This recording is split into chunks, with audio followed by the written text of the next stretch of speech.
Hi friends, कैसे हैं आप लोग। फ्रेंड्स देखिए, एक बार देख लीजिए इसको, फिर मैं बात करता हूँ। ये देखिए, फिर वीडियो शुरू करता हूँ एक्चुअली। ये देखिए अनाउंसमेंट है एक, पढ़ लीजिए इसको। मैं बताऊँगा इसके बारे में, टेंशन मत लीजिए, आप देख लीजिए एक बार।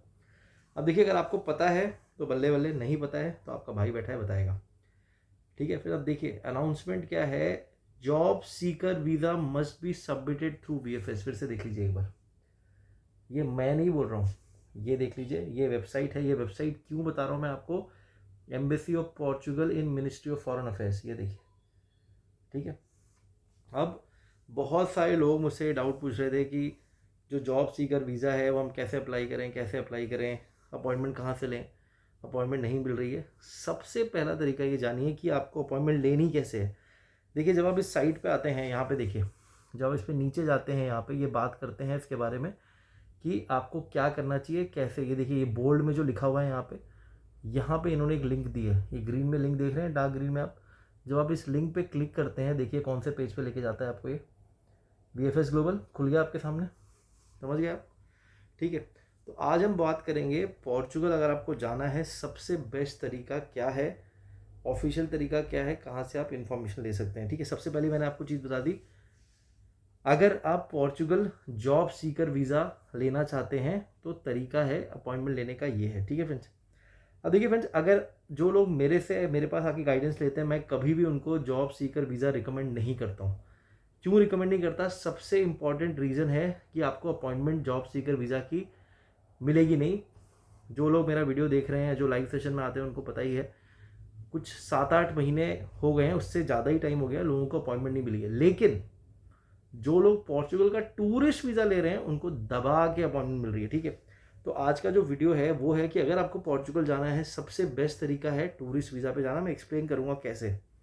ठीक है, सबसे पहली बात जानिए फ्रेंड्स, ठीक है, कि देखिए एक लाइन पढ़ रहा हूँ, उसके बाद बताऊंगा। Only residents of the states of Goa, Maharashtra, union territories of Daman and Diu and Dadra Nagar Haveli may apply for visas at Consulate General of Portugal in Goa. Resident of other states, if residing for more than 6 months in one of the above listed states, may also apply at this consular post subject to presentation of proof of residence. ठीक है, jurisdiction of the Consulate General of Portugal in Goa covers the VACs in Goa, Mumbai and Pune. The residents in different Indian states should submit their request through Embassy of Portugal in New Delhi. इसका मतलब क्या समझे आप, इसका मतलब है कि महाराष्ट्र, दमन, दीव, दादर नगर हवेली, ठीक है, और गोवा, ये अपने डॉक्यूमेंट कहाँ सबमिट करेंगे, काउंसुलेट जनरल ऑफ पोर्चुगल इन गोवा। ठीक है, बाकी सारे कहाँ जाएंगे, जो पोर्चुगल की एम्बेसी है दिल्ली, वहाँ पे जाएंगे। ठीक है, इस चीज़ को समझिए फ्रेंड्स। क्यों मैं बता रहा हूँ, क्योंकि अगर आपने ये नहीं किया तो क्या होगा, टाइम टाइम फिस, आपको वीज़ा मिलने वाला नहीं है। वीज़ा छोड़िए, VFS आपके डॉक्यूमेंट नहीं लेगा तो डॉक्यूमेंट आगे कैसे जाएंगे, इस चीज़ को समझिए। ठीक है, अब देखिए, embassy of Portugal in new Delhi, jurisdiction of the embassy of Portugal in new Delhi covers, कौन कौन से VFS आते हैं, अहमदाबाद, बैंगलोर, चंडीगढ़, चेन्नई, जालंधर, कोलकाता एंड न्यू दिल्ली।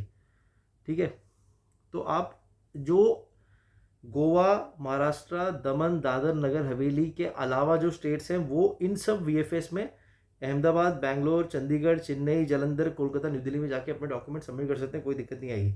देखिए, अब यहाँ पे इन्होंने एक चीज़ लिखी है, ये डिस्क्लेमर दिया है, देखिए यहाँ पे क्या लिखा है, customer who book at the wrong. देखिए, पढ़िए, खुद पढ़िए।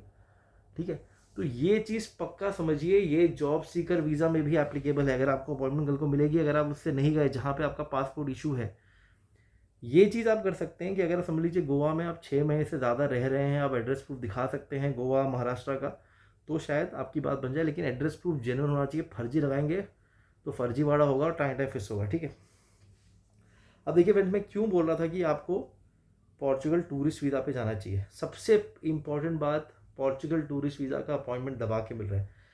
अपॉइंटमेंट मिल रहा है मतलब VFS डॉक्यूमेंट ले रहा है, VFS डॉक्यूमेंट ले रहा है मतलब आपके डॉक्यूमेंट एम्बेसी पहुंचेंगे, एम्बेसी पहुंचेंगे तो ही आपका डिसीजन आ पाएगा। तो इसीलिए आपको टूरिस्ट वीज़ा लेना चाहिए। दूसरी बात, सबसे इंपॉर्टेंट बात, आप पोर्चुगल के जॉब सीकर वीज़ा में सिर्फ पोर्चुगल में रह सकते हैं, इस चीज़ को समझिए। पोर्चुगल के बाहर नहीं जा सकते आप। ठीक है, इस चीज़ को समझिए।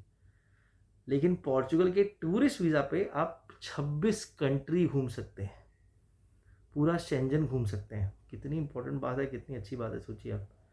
जॉब सीकर वीज़ा में आपके और पोर्चुगल में जॉब ढूंढ सकते हैं। वो वीज़ा आपको मिलता ही इसलिए है कि पोर्चुगल में आप जॉब ढूंढिए, ठीक है। लेकिन टूरिस्ट वीज़ा में आप पोर्चुगल के साथ साथ 26 जो बाकी शेंजन कंट्रीज़ हैं वहाँ पे घूम सकते हैं। घूम तो छोड़िए, अगर आप टूरिस्ट वीज़ा को वर्क वीज़ा में कन्वर्ट कराने की कोशिश कर रहे हैं तो पोर्चुगल में तो आप जॉब ढूंढ ही सकते हैं। उसके अलावा आप स्पेन जो नियर बाई कंट्रीज़ हैं वहाँ जा सकते हैं। इसलिए मैं आपको बोलता हूँ कि पोर्चुगल का टूरिस्ट वीज़ा लीजिए, ठीक है। और सबसे इंपॉर्टेंट बात देखिए फ्रेंड्स, अगर अपॉइंटमेंट ही नहीं है, पिछले 8-9 महीने से मैं खुद देख रहा हूँ जॉब सीकर का अपॉइंटमेंट नहीं मिल रहा, लेकिन पोर्चुगल टूरिस्ट वीज़ा के हमारे पास, मेरे मेरी टीम के पास कितने लोग आए हैं जिनको हमने अपॉइंटमेंट बुक करके दी है। तो इसलिए आप वो कराइए, ठीक है। अब देखिए, इसलिए पहले क्लियर हो गया कौन सा पोर्चुगल जाने का तरीका है, टूरिस्ट वीज़ा। अब कैसे लेना है ध्यान दीजिएगा, आपको बता रहा हूँ फ्रेंड्स, स्टेप बाय स्टेप एकदम। देखिए, आपको VFS के पेज पे आ जाना है। VFS के पेज पे आप आएंगे, वीज़ा टाइप सेलेक्ट करिए। वीज़ा टाइप सेलेक्ट करेंगे, ऐसा आपको दिखेगा। ये देखिए, ये वीज़ा टाइप दिखता है ऐसा। थोड़ा ब्राइटनेस कम कर देता हूँ फ्रेंड्स। हाँ, ये देखिए ऐसा आपको दिखाई देगा वीज़ा टाइप में। देखिए यहाँ टूरिस्ट दिख रहा है आपको, ये टूरिस्ट दिखा। आपको सबसे पहले दिखा देता हूँ कितना आपका रोकड़ा खर्च होगा। रोकड़ा ये देखिए 7236 यूरोज़ में कितना हुआ, 80 यूरोज़ आपके खर्च होंगे। अगर आप बच्चे को लेके जा रहे हैं तो 7236 का 50% कर दीजिए, वो हो गया, ठीक है। अगर आपका बच्चा 6 साल से छोटा है तो एग्जाम्पशन है वीज़ा फ़ी का, कोई भी पैसा लगेगा नहीं, वीज़ा फ्री है उनका, ठीक है। पासपोर्ट लेकिन चाहिए होगा, बिना पासपोर्ट के काम नहीं होगा, ठीक है। इसके अलावा देखिए, आपका जो VFS का अपॉइंटमेंट का चार्ज होगा वो है 2829 आपका ये चार्ज है, ठीक है। तो आप 7,236 में 2829, 7236 प्लस 2829, 10,000 पकड़ लीजिए।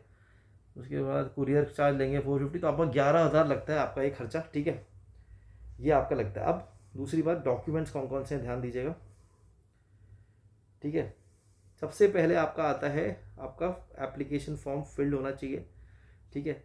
उसके बाद आपकी ट्रैवल इंश्योरेंस मैंडेटरी होनी चाहिए। अगर आपको डिटेल में जानना है, ये देखिए चेकलिस्ट यहाँ पे है, चेकलिस्ट पे क्लिक करिए। एक आपके सामने चेकलिस्ट ऐसे खुल जाती है, ये देखिए फर्स्ट क्लास आपके सामने खुल गई एकदम, चेकलिस्ट लिखा हुआ है ऊपर, ठीक है। अब देखिए फ्रेंड्स, ये जो है ये consulate general of Portugal Goa की चेकलिस्ट है, ठीक है। अब देखिए मैं आपको बता देता हूँ इसमें क्या क्या चाहिए। Shenzhen visa application form is free of charge and can be downloaded from the website, ठीक है। जो मैंने आपको बताया वहाँ से आप डाउनलोड कर सकते हैं, VFS में ही मिलता है, ठीक है। उसके बाद आपका पासपोर्ट होना चाहिए, एटलीस्ट 3 मंथ्स की वैलिडिटी होनी चाहिए उसमें, और 2 एम्प्टी पेज होने चाहिए उसमें पक्का, खाली अगर नहीं है तो आपको नहीं मिलेगा, ठीक है। हैंड रिटन पासपोर्ट एक्सेप्ट नहीं होता फ्रेंड्स, वो चलिए पुरानी बात हो गई, आजकल हैंड रिटन पासपोर्ट बनते ही नहीं है। अगर आपका कोई प्रीवियस पासपोर्ट है वो लगा दीजिए, अगर उसमें कोई वीज़ा है तो आपका केस स्ट्रॉन्ग बन सकता है। अगर आपको पहले कोई शेंजन वीज़ा इशू हुआ है तो आपका केस स्ट्रॉन्ग बन सकता है। अगर कोई valid UK US Canada visa लगाइए, आपका केस बहुत स्ट्रॉन्ग बन सकता है। अगर UK US वीज़ा है, मैं बता रहा हूँ फ्रेंड्स, अगर आपका वैलिड है, आपको पोर्चुगल आराम से वीज़ा दे देगा, आराम से दे देगा, ठीक है। आपको सोचने की भी ज़रूरत नहीं, डॉक्यूमेंट थोड़े से सही रखिए, आपको मिल जाएगा। देखिए सबसे इम्पोर्टेंट, प्रीवियस रिफ्यूज़ वीज़ाज, ये देखिए ये लाइन देखिए यहाँ पे, प्रीवियस रिफ्यूज़ वीज़ाज की लाइन है। फिर देखिए एक चीज़ समझिएगा, हम लोग क्या करते हैं, बहुत सारे लोग करते हैं कि भाई हाँ मेरा वीज़ा रिजेक्ट हो गया, मैं पासपोर्ट चेंज कर देता हूँ, एम्बेसी को पता नहीं चलेगा। अरे एम्बेसी बेवकूफ़ है क्या यार, आप अपना पासपोर्ट चेंज कर रहे हैं, नाम थोड़ी ना चेंज कर सकते हैं आप यार। अगर किसी का वीज़ा रिजेक्ट हुआ होता है ना, एम्बेसी उसका रिकॉर्ड रखती है। अगर आप पासपोर्ट चेंज कर लेंगे उससे कुछ नहीं होगा, और अगर आप चेंज करके अप्लाई करेंगे ना, एम्बेसी को पता चल जाएगा कि ये आदमी स्मार्ट गेम खेल रहा है, तो आपको फिर से वीज़ा नहीं मिलेगा। देखिए सबसे बेस्ट चीज़ क्या होती है, अगर आपका वीज़ा रिजेक्ट हुआ है यूरोप की किसी भी कंट्री का, इनफैक्ट किसी भी कंट्री का रिजेक्ट हुआ है वर्ल्ड में, कोई बात नहीं। रिजेक्शन मतलब ये नहीं होता कि यार आप लाइफ से हार गए। आप उस गलती को देखिए, गलती सुधारिए, थोड़ा वेट करिए, तुरंत अप्लाई मत करिए, कम से कम 1 साल, ठीक है। 1 साल वेट करिए, उस गलती पे काम करिए, ठीक है, अप्लाई कर दीजिए। अगर आप एकदम कॉन्फिडेंट हैं कि नहीं एम्बेसी ने शायद गलत किया है, कभी कभी एम्बेसी गलत डिसीजन ले लेती है, 6 महीने बाद अप्लाई कर दीजिए, बट वेट करिए, ठीक है। बहुत सारे अच्छे लोगों का वीज़ा रिजेक्ट होता है फ्रेंड्स, इसका मतलब ये थोड़ी ना कि मैंने पासपोर्ट चेंज कर लूँ, ठीक है। अगर आप ये काम करते हुए पकड़े गए फ्रेंड्स, तो मैं बता रहा हूँ आपको वीज़ा कभी नहीं मिलेगा, तो ये चीज़ कभी मत करिएगा, ठीक है। तो देखिए, if you have been refuse a visa by an embassy or high commission, by any embassy or high commission, any embassy or high commission in the last 2 years, पढ़ लीजिए, मैं नहीं बोल रहा हूँ, लास्ट 2 ईयर्स देख लीजिए। मतलब किसी भी एम्बेसी या हाई कमीशन में अगर पिछले 2 साल आपके अप्लाई करने के पहले अगर कोई भी वीज़ा रिफ्यूज़ किया है, रिफ्यूज़ल नोटिस और रिटर्न, ये देखिए खुद देख लीजिए यहाँ पे लिखा हुआ है, रिफ्यूज़ल नोटिस और return explanation about the reasons of refusal is needed. आपको ये डॉक्यूमेंट पे लगाना है। देखिए एम्बेसी पता कर लेगी, और अगर आपने नहीं लगाया होगा, छुपाएगा तो टाए फिस। प्रूफ ऑफ लीगल रेजिडेंस लगाना है आपको, ठीक है। लीगल रेजिडेंस में आधार कार्ड लगा सकते हैं। अगर आप किसी कंपनी में काम कर रहे हैं, कंपनी का डॉक्यूमेंट पक्का लगाइए, होमसोवर कंसर्न डाल के लगाइए कि हाँ भाई मैं इस कंपनी में काम करता हूँ, इस पोस्ट पे काम करता हूँ, कब से काम कर रहा हूँ, ठीक है। अगर आप काम कर रहे हैं, सैलरीड हैं, नो ऑब्जेक्शन सर्टिफिकेट लगाइए। अगर गवर्नमेंट एम्प्लॉई है तो 100% एनओसी लेना पड़ेगा। अगर आप नॉर्मल प्राइवेट में काम कर रहे हैं तो होमसोवर भी आपका चल जाएगा, ठीक है। पासपोर्ट साइज फोटो लगानी है 35 to 40 mm, ठीक है, वो लगा सकते हैं। वाइट बैकग्राउंड होना चाहिए आपका। पर्सनल कवरिंग लेटर, और उसके बाद आपका फ्लाइट रिजर्वेशन होना चाहिए। Round trip flight reservation only, confirmation ज़रूरी नहीं है। डेट ऑफ रिटर्न होना चाहिए उसमें। आपका होटल का भी बुकिंग कंफर्म नहीं होना चाहिए, होटल का बुकिंग आपको दिखाना है, ठीक है। Confirmation of hotel duration, rental document of holiday और कैंपस रेजिडेंस आपको दिखाना है, ठीक है। इंटायर स्टे जो आप रुक रहे हैं वहाँ पे। अगर बर्थ सर्टिफिकेट है, बर्थ सर्टिफिकेट लाइए। Proof of financial means bank statement with stamp and signature of the bank. मैं हमेशा बोलता हूँ इंटरनेट वाला मत लगाइए, दिखाए तो आप लोग शायद बाद में बोलेंगे कि भाई अपने मन से बोल रहे हैं। ये देखिए प्रूफ ऑफ फाइनेंशियल मीन्स, खुद देखिए लिखा है ना। मैं इसलिए बोलता हूँ फिर इंटरनेट वाला बैंक स्टेटमेंट मत लगाइए, टाइम फिस होगा, रोएंगे रोएंगे रोएंगे, बता रहा हूँ मैं, ठीक है। मैं जब बोलता हूँ ना फिर रोएंगे रोएंगे, उस चीज़ को सीरियसली लीजिए।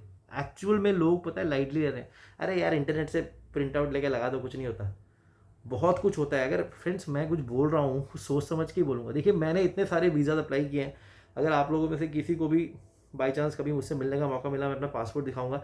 मेरे पास हर बड़ी कंट्री का वीज़ा है, और भगवान शायद मेरे पर मेहरबान है, हर बड़ी कंट्री का, USA, UK, Canada, New Zealand, Australia, ठीक है। मिडल ईस्ट तो मैं बहुत बार घूम चुका हूँ। तो देखिए ये क्यों मिला है, इसमें मैं कोई तोप नहीं हूँ, मैंने डॉक्यूमेंट्स को पढ़ा है, ठीक है। मैं इतनी सारी कंट्रीज़ में घूमा हूँ, काम किया है, तो मैंने देखी हैं चीज़ें, ठीक है। फिर मैंने उन चीज़ों से सीखा है, दूसरों के फेलियर से सीखा है। जब भी किसी का वीज़ा रिजेक्ट होता मैं से पूछता था भाई क्या क्या क्या है, तो मैं उसको नोट करता था, हाँ ठीक है मैं ऐसा काम नहीं करूँगा, ठीक है। मैं सीखता था चीज़ें, आप लोग भी सीखे। अगर आपके किसी दोस्त का वीज़ा रिफ्यूज़ल हुआ है, उसका लेटर लेके पढ़िए, रीज़न क्या है रिफ्यूज़ल का, ताकि आप वो गलती ना करें। समझ गए फ्रेंड। तो ये हो गया आपका डॉक्यूमेंट चेकलिस्ट, पूरी आपकी रेडी हो गई। Travel insurance friends only VFS approve लगाइए। अगर आपको डाउट हो रहा है फ्रेंड्स, देखिए थोड़ा अपना प्रमोशन कर देता हूँ। अगर आपको घर में चाय पीते पीते कुछ नहीं करना है, पूरी फाइल बनवानी है, मुझे कांटेक्ट करिए। मेरी टीम, मैं और मेरी टीम 2 दिन में आपकी फ़ाइल बना के आपके पास भेजते हैं। फाइल में आपको सब कुछ मिलता है। फाइल आपके पास जब पहुंचती है, आपको केवल 2 चीज़ें लगानी है, क्या, इनकम टैक्स रिटर्न और आपका बैंक स्टेटमेंट, बस। बाकी सारी चीज़ें हम लगा के देते हैं फाइल में। फाइल को बंद करिए। फाइल ऑलरेडी फाइल होती है, आपको फाइल भी बनाने की होती है। फाइल आती है, फाइल लीजिए, अपना VFS जाइए, फाइल सबमिट करिए, वीज़ा की फ़ीस दीजिए, एम्बेसी के डिसीजन का वेट करिए, ठीक है। तो ये थोड़ा अपना प्रमोशन कर रहा हूँ। अगर आपको घर में बैठे बैठे कुछ नहीं करना है, फाइल हम आपको कुरियर करते हैं, ब्लू डार्ट से करेंगे, फास्टेस्ट मीन से करेंगे, ताकि 2 से 3 दिन मैक्सिमम आपकी फ़ाइल आपके घर पे पहुंच जाएगी, ठीक है फ्रेंड्स। तो आप भी करवा सकते हैं फ्रेंड्स। पोर्चुगल जाना है, प्लीज़ टूरिस्ट वीज़ा लीजिए। चेकलिस्ट मैंने आपको दिखा दी, ये चेकलिस्ट है, ठीक है फ्रेंड्स, ये चेकलिस्ट है। ये प्लीज़ इसी चेकलिस्ट को फॉलो करिए। जुरिडिक्शन देखिए अपना, जहाँ पे आपका पासपोर्ट इशू हुआ है उसी में जाइए। मैंने आपको बता दिया वीडियो के शुरू में कैसे करना है। प्लीज़ जॉब सीकर वीज़ा के पीछे मत पड़िए, अपॉइंटमेंट नहीं मिलेगी, रोते रहेंगे, ठीक है। तो फ्रेंड्स अपने आप को फिट रखिए, इसका इस्तेमाल करिए, टूरिस्ट वीज़ा लेके जाइए पोर्चुगल, और देखिए आपकी लाइफ कैसे चेंज होती है। Take care, God bless, and अपना एजेंट खुद बनिए।